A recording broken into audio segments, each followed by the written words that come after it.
Hey everybody, Joseph here on Where I Stand Wednesday. I'm going to do this every Wednesday. I'm going to answer the questions that you guys have asked me throughout the week or even on Tuesdays. I'm going to try to give you a really meaningful answer by video on what you're concerned about, what you're worried about.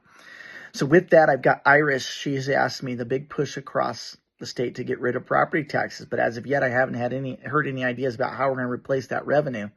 What are your ideas? For me, income tax is a no-go. Completely agree with you, Iris. Income tax is a no-go for me, too. I think we get enough of that from the federal government, for sure. I will tell you this, Iris. There are a bunch of counties, by the way. I have some data from a legislator on what the financial aspect would actually look like. And I'll tell you right now, Iris, there's a ton of counties that you eliminate property taxes tomorrow, they're not going to have issues. They're just not going to have problems. They should be able to cut that 6 or 7 or 8% out of their budget, and they'll probably be okay. There are other counties that will see a 20, 25, 26% cut in their budgets. We need to think about that. And then we have counties that are depressed in some ways.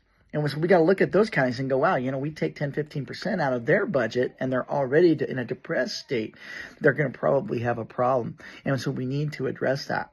So what are we going to do with revenue to replace that? And this is I'm going to try to unpack this in less than 5 minutes. So first of all, I believe that the first step to property tax freedom is to go back to assessed value. Now, there are those that are against this. There are those that think that we may have a constitutional problem in Wyoming Constitution. We may have to tweak that a little bit. But if you bought your home for $150,000 20 years ago, that's the property tax you need to pay. That's step one. So let's get everybody back to their assessed values or their oldest assessed value of when they've owned the property, right? Let's get them back to that.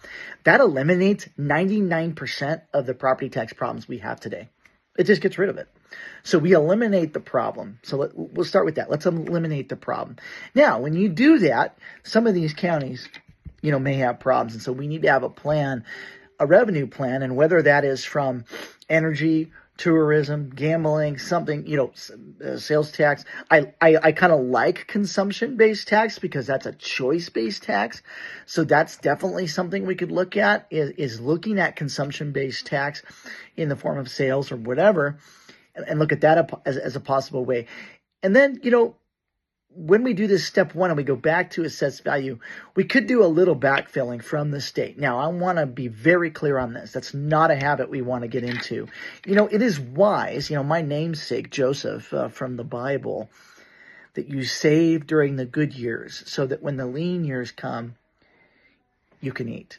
That you have funds to operate, that you can move forward, you can stay open. And so I believe there's a ton of wisdom in that. And that's something that, I'm going to be frank, I think our current leaders have done a good job about keeping the coffers full. I think that's important. That's responsible. But we could also backfill some of those needs on some of these counties that would be a little bit more depressed, but that's a temporary solution or fix. And I'm not a temporary solutions guy. I don't like Band-Aids. We need actual solutions. Then we need to make this revenue plan to completely replace it, Iris, where we just totally go, okay, look at our revenue across the state, our mineral revenue, our land lease revenue, our tourist revenue, our energy revenue, our natural resources revenue, our coal, our gas, our soda, our agriculture, our, uranium, all of these things that we do.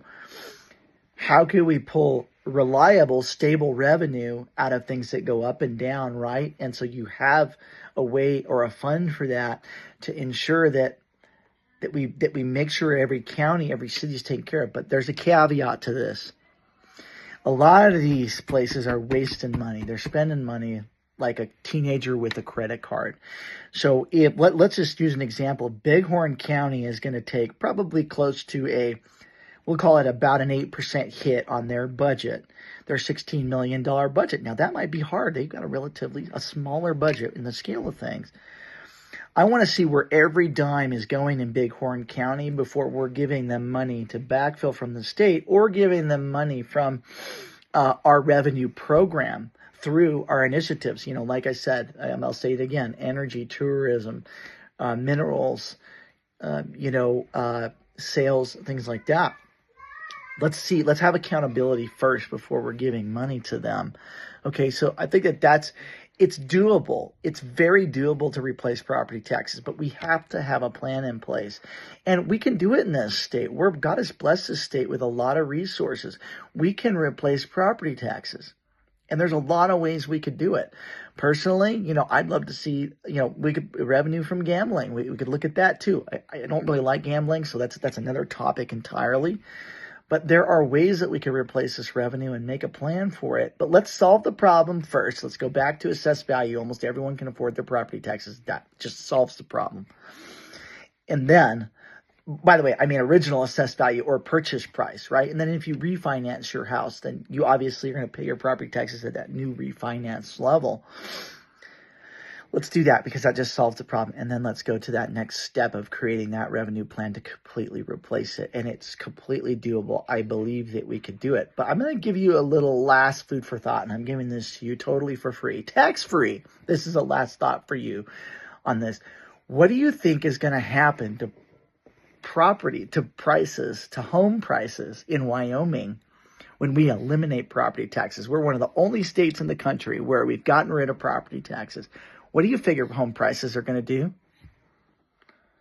Unintended consequence of this action, our home prices are going to they're going to go up.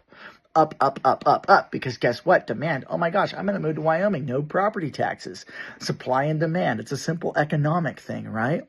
So it's something for us to think about is go, okay, we got no property taxes. That's cool. What's going to happen to our home prices? So it's just a food for thought. Again, I want to get rid of property taxes, but this was just something that I was thinking about the other day. What will it do to home prices? So Iris, hopefully this answers your question and that we can continue the conversation. God bless you. We'll talk to you later. Bye.